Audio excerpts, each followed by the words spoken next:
आप सभी को राधे राधे। जब भी पति पत्नी में झगड़ा हो तो इसका उपाय बताया महाराज जी ने, सुनिए ध्यान से। गृहस्थी की गाड़ी चलाने के लिए जो हम कह रहे हैं वो ध्यान से सुनना, काम आएंगी मेरी बातें कभी ना कभी आपके।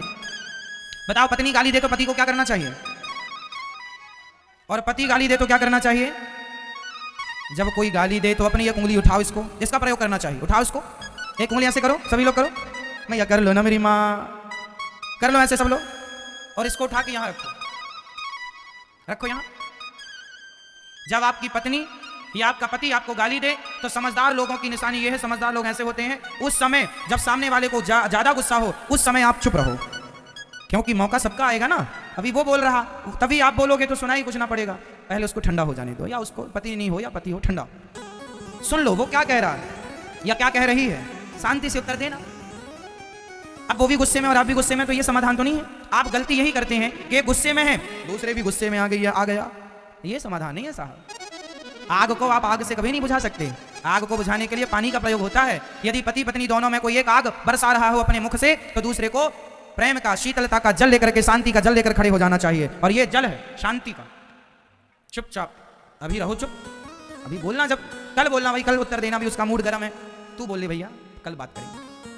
अब आपसे मैं कहूं चुप रहा करो, आप कहते हैं महाराज जी चुप ही तो नहीं रहा जाता। आपका चुप ना रहना ही आपके घर के विवाद का सबसे बड़ा कारण है, इसलिए समझदार लोग चुप रहे। 100 गालियां दे रहा था शिशुपाल और भगवान चुपचाप सुन रहे थे। भगवान चाहते तो क्या नहीं कर सकते। जब 101 हो गई ना तब सिर काट दिया, तो 101 के बाद सिर काटते हैं, तो पहली गाली में सिर नहीं काट सकते थे, तो क्यों नहीं काटा? इसलिए नहीं काटा कि भगवान कहते हैं कि मैं भगवान होकर 100 गालियां सहता हूं, तुम इंसान होकर 10-20 गालियां तो सहो, कुछ तो अपनी क्षमता बढ़ाओ। कहां बात बात में झगड़ा करोगे? इसलिए समझदार लोग ना झगड़ा नहीं करते। समझदार लोग क्या रहते हैं, बाद में बात करेंगे, समय आएगा बात करेंगे, और समय आए तब बात करना। अभी समय नहीं अनुकूल, जो समय आएगा तब मिलेंगे। इसलिए मेरी माँ, बात बात में विवाद ना किया करो, चुप रहा करो।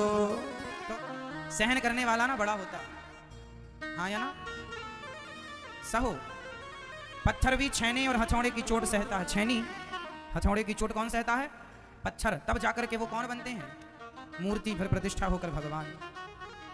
पत्थर भी यदि छेने हथौड़े की चोट ना सहे तो वो भगवान कैसे कहलाएंगे?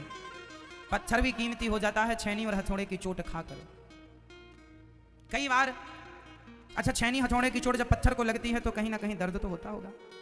जीवन में जब दर्द होए, आपके जीवन में जब संकट कष्ट आए, तो समझ लेना कि भगवान तुम्हें तराश करके तुम्हें कीमती बना रहे हैं, और भगवान तुम्हारी कीमत बढ़ाना चाहते हैं। इसलिए जीवन में ये दुख आते हैं। एक बात बताएं मेरी माँ, यदि जीवन में दुख ना आएंगे ना तो सुख की वैल्यू ही नहीं होगी, कोई महत्व ही नहीं है सुख का। इसलिए जीवन में दुख आना जरूरी है। सुख में जो साथ देते हैं, सुख में जो साथ देते हैं उन्हें रिश्ते कहते हैं, और दुख में जो साथ दें उन्हें फरिश्ते कहते हैं, है ना? इसलिए जब दुख आए तो दुख आने से ही पता लगेगा कि कौन हमारे लिए फरिश्ता बनकर आया, कौन हमारा है। ऐसे तो सब अपने से लगते हैं, पर दुख अपनों की पहचान करा देता, अपने कौन है। इसलिए दुख आया करे तो घबराया ना करो, मिलजुल के प्रेम से रहने का संकल्प लो। गृहस्थी प्रेम से चलती है। गृहस्थी में सबसे ज्यादा जरूरी क्या है? गृहस्थी में सबसे ज्यादा जरूरी क्या है? सहनशीलता। यदि आपके अंदर सहनशीलता है तो आप चला लोगे गृहस्थी। नहीं है, थोड़े दिन बाद ही लोग तलाक ले लेते हैं, क्योंकि सहनशीलता नहीं है। इसलिए सहना पड़ेगा। सहनशीलता बढ़ाओ, अपनी क्षमता बढ़ाओ।